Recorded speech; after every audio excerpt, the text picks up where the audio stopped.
नजर आ रहा है ना पूरा बोर्ड? ओके, तो अब हम शुरू करेंगे बायोटेक्नोलॉजी एंड इट्स एप्लीकेशंस। अब देखो, जब भी हम बायोटेक्नोलॉजी के बारे में पढ़ते हैं, हम लोगों ने डिस्कस कर लिया पिछले वाले चैप्टर में कि बायोटेक होती क्या है, उसमें लिविंग ऑर्गेनिजम्स का यूज़ होगा, उसमें केमिकल इंजीनियरिंग, जेनेटिक इंजीनियरिंग दोनों चीज़ें यूज होती हैं। अब हम बात करेंगे कि बायोटेक्नोलॉजी का एक्चुअल में जो यूज़ है हमारी डेली टू डेली लाइफ में, ठीक है।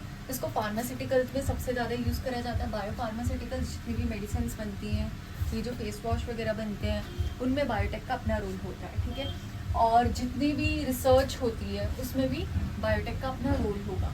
जितनी भी वैक्सीन्स बनती हैं उनमें भी किसका रोल होगा? बायोटेक का ही रोल होगा, ठीक है। तो ये क्या है, मेन एप्लीकेशंस हैं बायोटेक की, जो हम लोग डिस्कस करेंगे डिटेल में आज।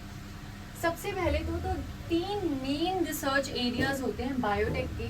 पहला आ जाता है बेस्ट कैटलिस्ट, ठीक है। अगर हमें सबसे पहले अगर कोई भी रिसर्च करनी है बायोटेक में, जब भी हम रिसर्च करने चलते हैं तो हमें एक चीज़ याद रखनी है, हमारे पास सबसे अच्छा कैटलिस्ट होना चाहिए, ठीक है। सबसे अच्छा क्या होना चाहिए? कैटलिस्ट। एंड वो कैटलिस्ट क्या होगा? एक तरह का एंजाइम होगा, ठीक है। या फिर अगर मैं बोलूँ, वो एंजाइम कहाँ से निकालोगे? एक स्पेसिफिक माइक्रोब से निकाल सकते हो, ठीक है।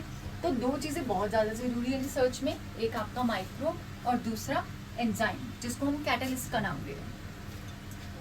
दूसरी चीज़ आ जाएगी आपके पास कौन सी? ऑप्टिमल कंडीशंस, कि आपके पास temperature conditions, pressure conditions research area में बहुत ज़्यादा ज़रूरी होती हैं, ठीक है। कि कैसे आपका माइक्रोब किस टेम्परेचर पे एक्ट करेगा, कौन से प्रेशर पे एक्ट करेगा, आपका जो एंजाइम होगा वो कौन से टेम्परेचर पर एक्ट करेगा, तो उसके लिए तुम्हें ऑप्टिमल कंडीशंस क्या करनी पड़ेंगी? मेंटेन करके रखनी पड़ेंगी। अब उसके बाद तुम्हारा कोई प्रोडक्ट बन गया, फिर तीसरी मेन ज़रूरत होती है डाउनस्ट्रीम प्रोसेसिंग की। डाउनस्ट्रीम प्रोसेसिंग क्या होता है? जिसमें हम प्रोडक्ट को प्योरीफाई करते हैं। हम प्रोडक्ट को पहले अच्छे से सेपरेट करेंगे और उसके बाद क्या करते हैं? हम उसको प्योरीफाई करते हैं। तो जो प्योरिफिकेशन होती है वो कौन सी होती है? Downstream processes. तो ये क्या होते हैं? 3 मेन रिसर्च एरियाज, ठीक है। ये क्या होते हैं? ये क्या होंगे? 3 मेन रिसर्च एरियाज होते हैं बायोटेक। फिर अब देखो, यहाँ पर बायोटेक का रोल एग्रीकल्चर में भी उतना ही ज़्यादा है। जब मैं बायोटेक के रोल के बारे में डिस्कस करती हूँ इन केस ऑफ एग्रीकल्चर में क्या होगा? चाहे वो एग्रोकेमिकल बेस्ड एग्रीकल्चर हो, ठीक है, वहाँ पे सबसे ज़्यादा यूज होता है। सेकंड आ जाता है ऑर्गेनिक एग्रीकल्चर में यूज होगा, ठीक है। थर्ड आ जाएगा तुम्हारे पास जेनेटिकली इंजीनियर्ड क्रॉप्स बनाए जाते हैं बायोटेक से। अब देखो, पहले क्या था? ग्रीन रेवोल्यूशन आया था। ग्रीन रेवोल्यूशन में ये चीज़ बोली गई थी ना कि अगर हम क्या करेंगे, ज़्यादा अमाउंट्स में क्रॉप्स बढ़ा दें, ठीक है, मीन्स फूड सप्लाई क्या हो जाएगी? इंक्रीज कर दी जाए, ठीक है। फूड सप्लाई कैसे इंक्रीज होगी? अगर ज़्यादा अमाउंट में क्रॉप्स लगाने शुरू कर दो, ठीक है। बट एट द एंड ये चीज़ क्या हो गई थी? फेल हो गई थी। क्यों? ग्रीन रेवोल्यूशन क्यों फेल हुआ था? क्या बेसिक रीज़न था इसका? इकॉनमी डाउन भी आ गई थी बहुत ज़्यादा। अगर तुम्हें इतने सारे क्रॉप्स लगाने हैं, सब कुछ करना है, तो उसके लिए एसेट भी तो चाहिए ना। एसेट ही नहीं था। जब वो एसेट प्रॉपर था ही नहीं, मशीन्स चाहिए, टूल्स चाहिए, सीड्स चाहिए, सब कुछ चाहिए, सारा मटेरियल चाहिए, तभी तो पॉपुलेशन क्या होगी, जो फूड सप्लाई होगा वो 3 टाइम्स बढ़ जाएगा, तभी बढ़ सकता है। बट फार्मर्स को क्या आ रही थी? दिक्कत आ रही थी, तो वो प्रॉपर चीज़ें नहीं थी उनके पास। तो इस वजह से आगे एक फील्ड आई बायोटेक। तो इस बायोटेक का एग्रीकल्चर में अपना एक रोल प्ले है, ठीक है। आगे समझ में यहाँ तक कोई डाउट है यहाँ पे? अब देखो, जितने भी मैंने पिछले वाले चैप्टर में बताया था जेनेटिकली मॉडिफाइड ऑर्गेनिजम्स क्या होते हैं, ठीक है, जिसके डीएनए में हम क्या करते हैं? मॉडिफाई करते हैं। ऐसे माइक्रोब्स जिनमें हम क्या करते हैं? ऐसे ऑर्गेनिजम्स जिनके डीएनए को हम मॉडिफाई करेंगे, ठीक है। और कैसे? रिकॉम्बिनेंट डीएनए इंट्रोड्यूस करवा के। तो वो जेनेटिकली मॉडिफाइड ऑर्गेनिजम्स भी हो सकते हैं, जेनेटिकली मॉडिफाइड क्रॉप्स भी बोल सकते हैं इन केस ऑफ एग्रीकल्चर। अब जो जीएम प्लांट्स होते हैं, they are the genetically modified plants. अब इनका यूज़ क्या क्या होता है? जितने भी आपके पास जेनेटिकली मॉडिफाइड प्लांट्स बने हुए हैं उनका मेन यूज क्या होगा, कोई भी एबायोटिक या बायोटिक स्ट्रेस कंडीशंस उस के ऊपर एक्ट नहीं कर सकती है, चाहे जितना मर्जी टेम्परेचर हो, चाहे जितना मर्जी प्रेशर लगा लो, कोई फर्क नहीं पड़ेगा। दूसरा मेन यूज आ जाता है, पेस्टिसाइड्स नहीं यूज करने पड़ेंगे। फार्मर्स बेसिकली क्या यूज करते हैं, पेस्टिसाइड्स। लेकिन बायोटेक में क्या होता है, यहाँ पर हम जब एग्रीकल्चर में यूज कर रहे हैं जीएम प्लांट्स में, तो जीएम प्लांट्स को कभी भी पेस्टिसाइड्स की जरूरत नहीं पड़ेगी। मिनरल यूजेज क्या हो जाएगी, बढ़ जाएगी। लास्ट आ जाएगी न्यूट्रिशनल वैल्यू क्या हो जाएगी, एनहांस हो जाएगी। तो ये बेसिक चीजें थी जो इंट्रोडक्शन में याद रखनी है। समझ में आ गया। अब सबसे पहले हम बात करेंगे जेनेटिकली मॉडिफाइड क्रॉप्स के बारे में। एग्जाम्पल्स पढ़ेंगे काफी सारे। पहला एग्जाम्पल जो हम लोग डिस्कस करेंगे, इंसेक्ट रेजिस्टेंट टू प्लांट्स। अब देखो कुछ प्लांट्स ऐसे होते हैं जिनके ऊपर इंसेक्ट्स क्या कर सकते हैं, एक्ट कर सकते हैं, और जिससे वो खेती बाड़ी पूरी क्या हो जाएगी, डिस्ट्रॉय हो जाती है। तो उस चीज से बचने के लिए जो प्लांट्स बनाए गए हैं कौन कौन से, एक हो जाता है बीटी कॉटन।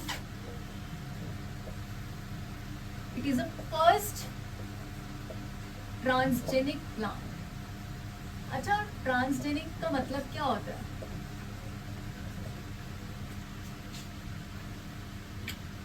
ट्रांसजेनिक का मतलब क्या होता है, इसमें क्या एक्स्ट्रा जीन होगा और वो एक्सप्रेस होएगा। हाँ, जैसे मैंने जीन्स निकाले, जीन्स मैंने क्या करे, एक पर्टिकुलर ऑर्गेनिज्म के जीनोम में इंट्रोड्यूस करवा दिए, ठीक है, उसको मैं क्या बोलूंगी, ट्रांसजीन। जिस ऑर्गेनिज्म में इंट्रोड्यूस करवाए हैं अब उसको क्या बोल दूंगी, ट्रांसजेनिक। जो भी है, प्लांट, एनिमल है, कुछ भी, ठीक है, कोई डाउट यहाँ तक। That is the genes incorporated into the genome of the organism known as the transgenes. यहाँ तक आगे समझ में। पहला ट्रांसजेनिक प्लांट कौन सा था, बीटी कॉटन, ठीक है। अब यहाँ पर बीटी वर्ड जो यूज करा गया है वो किस चीज के लिए है, कौन से बैक्टीरिया के लिए, बैसिलस thuringiensis।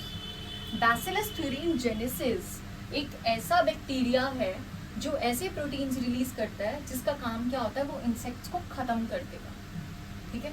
जब इस बैक्टीरिया की ग्रोथ होती है, ठीक है, जब ये बैक्टीरिया ग्रो कर रहा होगा उस टाइम पे ये प्रोटीन क्रिस्टल्स बनाता है जिसको हम बोलते हैं क्रायोप्रोटीन्स, ठीक है, जिसको हम क्या बोलते हैं, क्रायोप्रोटीन्स का नाम।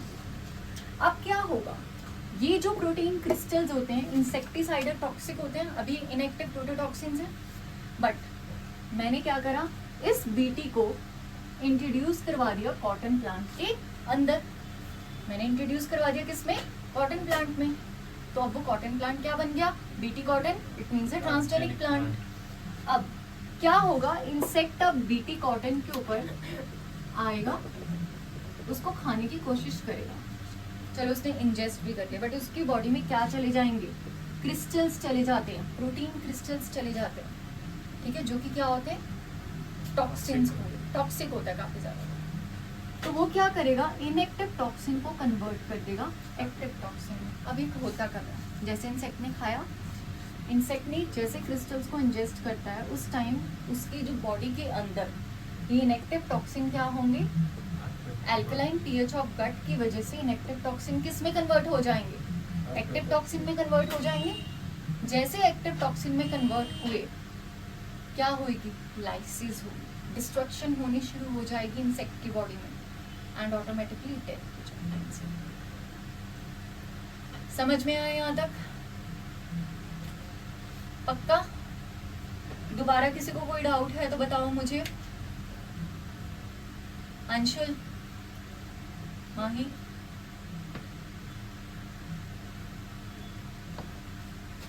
Done, okay. अब यहाँ पर एक और सबसे इम्पोर्टेंट चीज है, इंडिया में जो पहला आया वो कौन सा है, बीटी कॉटन। अब मुझे एक बात बताओ, एक और यूज्ड होता है बीटी कॉर्न।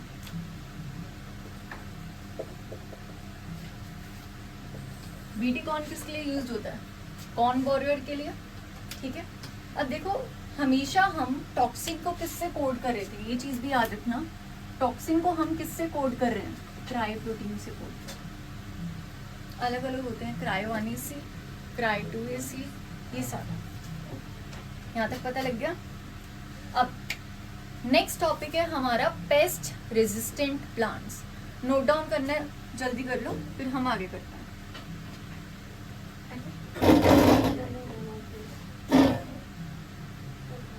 हाँ जी, अगर इंसेक्ट उसे खाएगा तभी मरेगा। हाँ अगर उसके ऊपर बैठ गया तो नहीं मरेगा। जब वो इंजेस्ट करेगा तभी मरेगा ना, क्योंकि उसकी बॉडी में जब वो टॉक्सिन जाएगा, ठीक है, सीधा उसका गट का जो पीएच होता है वो एकदम से एक्ट करता है और वो उस इनएक्टिव को किस में कन्वर्ट कर देता है, एक्टिव में। ऐसा थोड़ी ना बैठा रहेगा मस्त होके और कुछ भी नहीं, है ना, ऐसा नहीं। डन, क्लियर होगी चीज़ यहाँ पे? नोट डाउन करना है या ये आगे करूँ मैं? इरेज कर दूँ?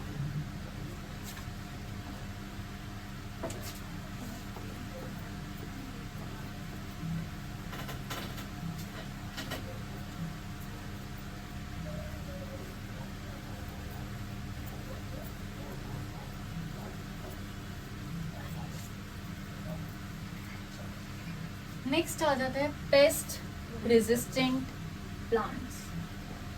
क्या होते हैं पेस्ट रेजिस्टेंट प्लांट्स?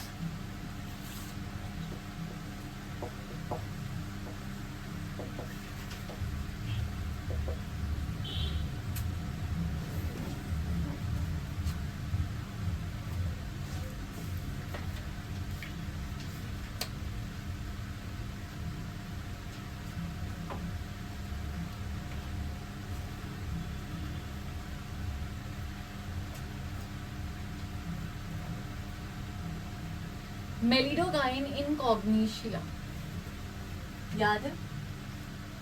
जो मेलिडोगाइन इनकॉग्निशिया होता है ये क्या करता है, टोबैको रूट्स को इन्फेक्ट करता है। एंड ये मेलिडोगाइन इनकॉग्निशिया है क्या, ये एक तरह का निमाटोड है, ठीक है। तो निमाटोड जो है वो कौन सा है? मेलिडोगाइन इनकॉग्निशिया, ठीक है। ये क्या करता है, टोबैको रूट्स को इन्फेक्ट करेगा, ठीक है। ये टोबैको रूट्स को क्या करेगा, इन्फेक्ट करना शुरू कर देगा। अब जब ये टोबैको रूट्स को इन्फेक्ट करेगा तो उस हिसाब से क्या होगा, यील्ड क्या हो जाएगी, टोबैको कम हो जाएगी। यील्ड क्या हो जाएगी यहाँ पे, कम हो जाएगी यहाँ पे।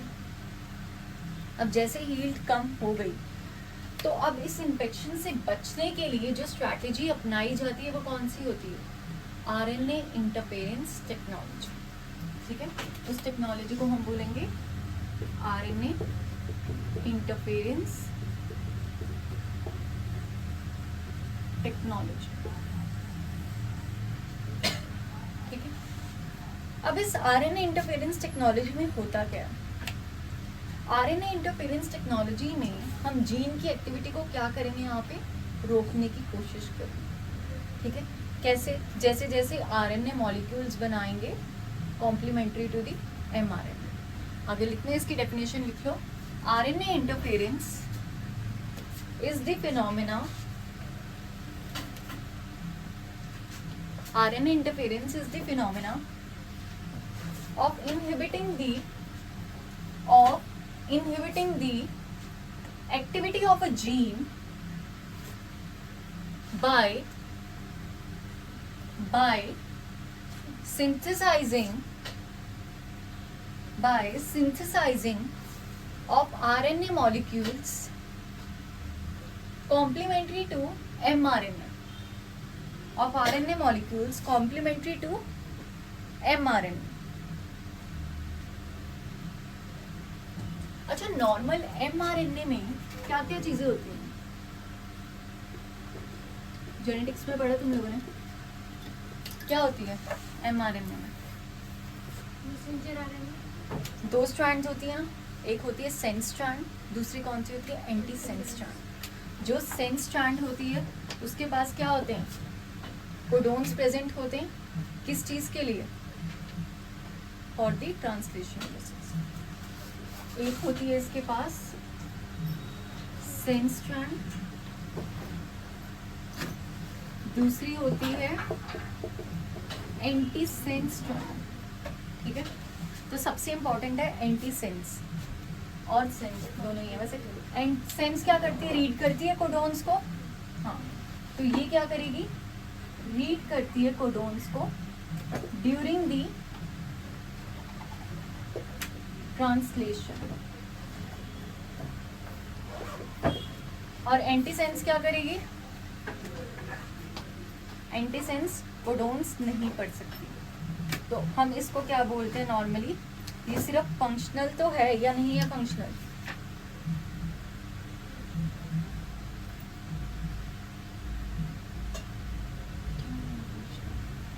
रीजन बता दो। टॉपिक तो आगे हम बाद में मूव ऑन करते हैं, पहले mRNA के मुझे एंटीसेंस और सेंस का बता दो, कौन सी फंक्शनल होती है कौन सी नहीं होती।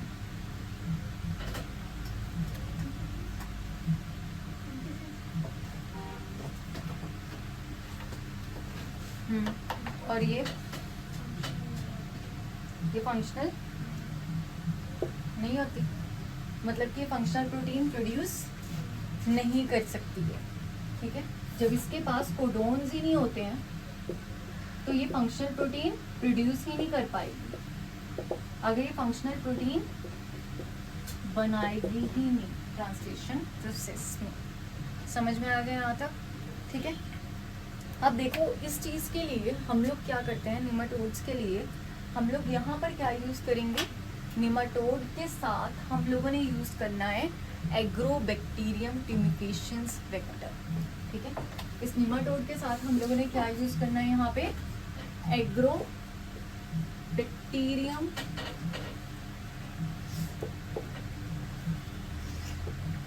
ट्यूमिफिकेशंस वेक्टर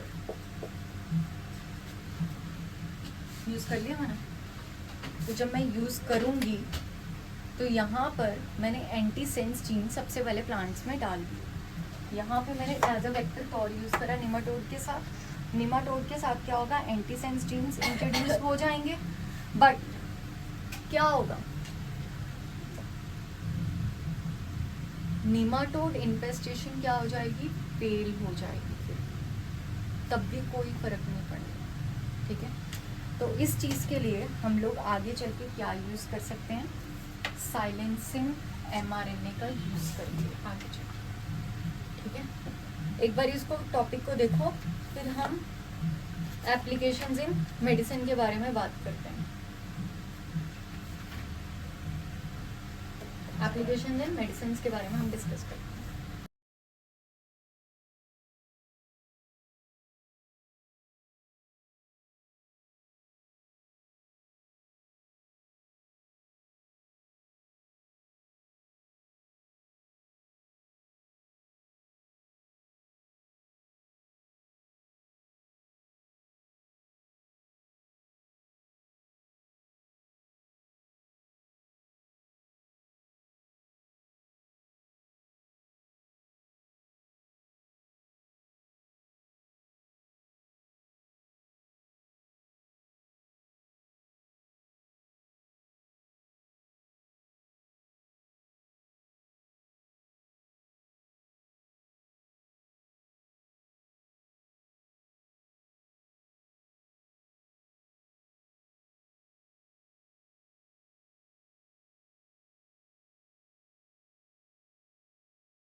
ओके, अब हम लोग बात करेंगे इंसुलिन के बाद जीन थेरेपी के बारे में। जब हम जीन थेरेपी के बारे में डिस्कस करते हैं तो उसमें जीन थेरेपी होती क्या है, हम लोग क्या करते हैं, कुछ ऐसे सेल्स होते हैं जिनके अंदर हम लोग जीन्स इंट्रोड्यूस करवाएंगे ताकि डिजीज़ से बचाया जा सके। ये नॉर्मली ये जो एक डिजीज़ होती है, यहाँ पे एक एग्जांपल लेते हैं, ADA gene deficiency, that is adenosine deaminase deficiency.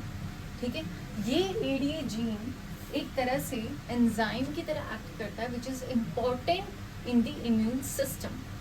तो उस हिसाब से हमने क्या करना है, हमने ट्रीट करवाना है उस इन्फेंट को, कोई भी होगा। ठीक है, बेसिकली ये जो डेफिशिएंसी होती है इन्फेंट्स में होती है, या फिर न्यूबॉर्न बेबी, अभी बॉर्न हुआ नहीं है वो, ठीक है, फीटस में ही है, तो उस हिसाब से क्या होता है, उसके पास एडीए डेफिशिएंसी है। तो हम क्या कर सकते हैं, इन विट्रो टेक्निक अपनाते हैं। उस इन विट्रो टेक्निक में क्या करते हैं, पहले हम एडीओ जीन कॉपीज लेंगे। ठीक है, एडीए जीन की काफ़ी सारी कॉपीज बना लेते हैं।